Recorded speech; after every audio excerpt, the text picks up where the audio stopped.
Medina মুনাওয়ারার ইমাম ছিলেন হযরত আসেম রাহমাতুল্লাহ আলাইহি। আসেম রাহমাতুল্লাহ আলাইহি তিনি নামাজ পড়তেন, কোরআন শরীফ তেলাওয়াত করতেন। মদিনা মুনাওয়ারা কেন যখন পশ্চিম থেকে তেলাওয়াত করতেন, পাশে যারা বসছিল পাশের মানুষ তার তেলাওয়াতের সাথে সাথে এত সুফরাত, এত খুশবু বাইর হতেন, সবাই অবাক। সবাই জিজ্ঞাসা করছিল, আসেন হে আসেন তুমি ঘুম থেকে স্বপ্ন দেখেছো তুমি যে বিশ্বনবী হাজির হবেন? সুবহানাল্লাহ। যে বিশ্বনবী এখন আশাই খান আবু বকর আর উসমানকে নিয়ে বিশ্বনবী কি হলেন? ও হাজির হন। হাজির ভাই আসেন রাহমাতুল্লাহ আলাইহি বলতে শুরু করলেন, আসেন তুমি কোরআন শরীফ তেলাওয়াত করো। শিখতে বলে আসেন রাহমাতুল্লাহ আলাইহি কোরআন শরীফ তেলাওয়াত শুরু করলেন।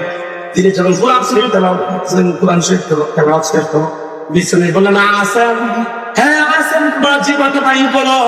আসেন রাহমাতুল্লাহ আলাইহি স্বপ্ন থেকে জীবনটা বাইর করলেন। তখন বিশ্বনবী লালা কুমার থেকে আসেন রাহমাতুল্লাহ আলাইহি জীবন মধ্যে লালা লাগিয়ে দিলেন। সুবহানাল্লাহ। আসেন রাহমাতুল্লাহ আলাইহি বলেন, চলো বিশ্বনবী লালন পালন করে আমার জীবন মধ্যে লালা লাগিয়ে দিল। এর দিকে যতই তেলাওয়াত করি আগে সাকর শুকরান